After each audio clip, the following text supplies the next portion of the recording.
Look, as a parent, you absolutely pour your heart, your resources, and just your endless energy into your kids' future. You want to see them succeed, right? Maybe even at one of the nation's most elite universities. But here's the hard truth. If you're operating out of the admissions playbook from 10 or honestly even 5 years ago, you might unintentionally be setting them up for a really heartbreaking rejection. The entire landscape of elite college admissions has completely fractured and rebuilt itself. So today, in this explainer, we're going to dismantle those outdated myths. We are building a concrete roadmap for parents of 9th through 12th graders, and we're focusing entirely on the two things that actually matter now, helping your child build a genuine academic identity and undeniable agency. Now, for years, the ultimate holy grail was hitting these magical numbers, right? A 4.0 GPA and a 1580 SAT. But are those numbers enough for the Ivy League today? The surprising reality is, no, not anymore. In this modern admissions era, perfect numbers are definitely no longer a guarantee of admission. Think about this. Over 90% of applicants to schools like Harvard and Yale already have the academic chops to succeed there. Those perfect stats, they've basically just become a minimum entry ticket. They get your file onto the desk, but they do absolutely nothing to make you stand out from the pile. Colleges aren't asking, is this student capable anymore? They're asking, out of tens of thousands of capable students, why this specific one? To really wrap your head around why that is, you have to look at the sheer scale of the competition right now. 10 million. 10 million! That is the record-breaking number of Common App applications submitted recently. Students are applying to 15, sometimes 20 schools, which is driving acceptance rates at top-tier universities down below 5%. So when an exhausted admissions officer is staring down the barrel of 10 million applications, a flawless transcript isn't special. It's literally just the baseline. The real battle today is all about strategic interpretation and proving your child's unique impact. And this brings us to a massive paradigm shift. The old checklist approach, it created the well-rounded student. You know the type, joining 10 random clubs just to fill every slot, protecting a super safe A grade, and blindly chasing prestigious summer camps. Admissions officers actually have a phrase for these students. They call them busy but not excellent. Today, elite universities do not want well-rounded students. They want a well-rounded class made up of spiky students. They want spiky depth in just one or two specific areas. They're looking for academic rigor, a kid who actively embraces the challenge of the absolute hardest courses and takes intellectual risks instead of just playing it safe. But above all the rest, they want measurable impact. So how do you actually create that spike? Well, it starts with what we call the academic narrative. This basically means aligning every single choice, the classes, extracurriculars, research, essays, even teacher recommendations, into one cohesive story of intellectual pursuit. Let's take a student interested in biology, for example. The outdated approach is getting an A in AP Bio and, joining the science club. But a modern academic narrative, that student takes AP Bio, sure, but then they track the impact of water pollution on aquatic life in a local river over 3 years. Then they take that research to the city council to try and influence local regulations. And later, their college essay reflects on the scientific integrity they learned when their early experiments completely failed. See the difference? That is a narrative that leaves a lasting image.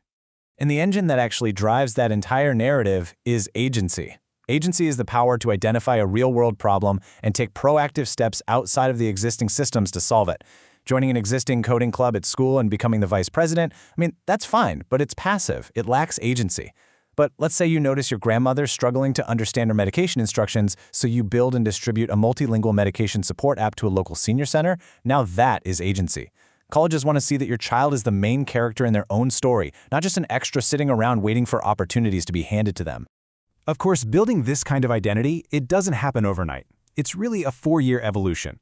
So let's quickly walk through a grade-by-grade blueprint to see how this actually plays out from 9th to 12th grade. Starting off in 9th grade, the entire priority is foundation and exploration. Look, the transition to high school rigor is tough for most kids, so the first focus has to establish rock-solid study habits.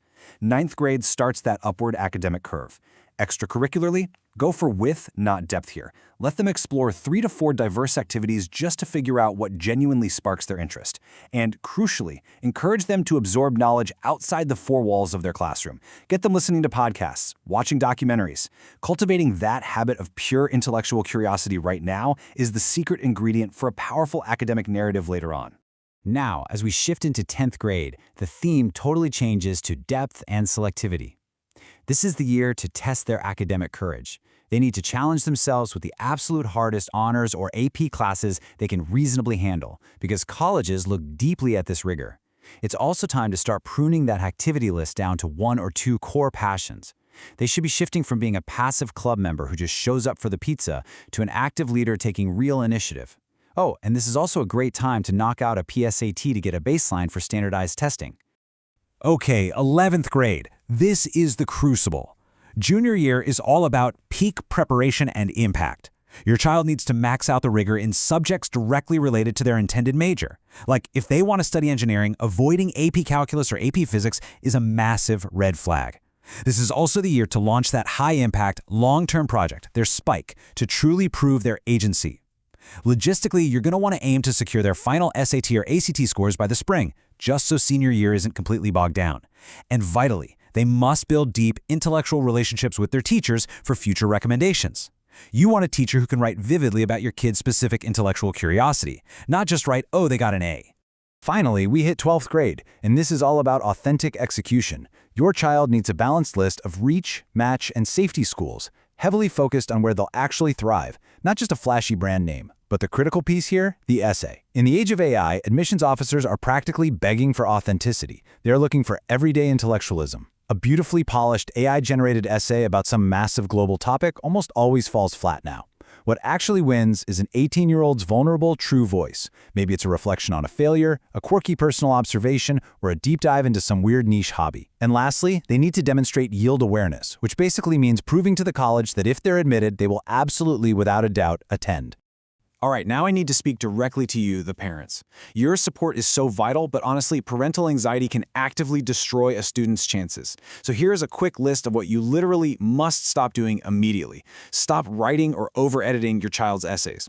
Admissions officers can spot the difference between a 40-year-old's voice and an 18-year-old's from a mile away. Stop hijacking questions during college tours. It just makes your kid look passive. Stop forcing unwanted majors like pre-med or business just for prestige. It completely kills their authentic passion. Stop equating an exhausted, overly busy schedule with excellence. And please stop fearing need-blind financial aid applications. If a school is need-blind, applying for aid will absolutely not hurt your child's chances.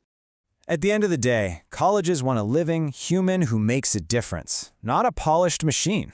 As parents, you kind of have to step down from the role of the CEO of your child's life. You simply cannot manage a resume into an Ivy League acceptance anymore.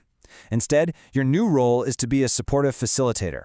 Ask them what they actually care about. Provide the resources for them to explore their curiosities. Let them stumble, let them fail, and let them learn how to fix it themselves. Because that resilience, that is exactly what colleges are desperately looking for. Look, the admissions game has fundamentally changed, but the ultimate goal remains exactly the same: helping your child grow into a capable, thoughtful adult.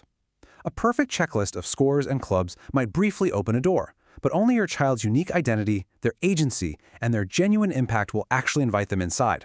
So I'll leave you with this to think about. Are you ready to stop managing a resume and start supporting your child's true story?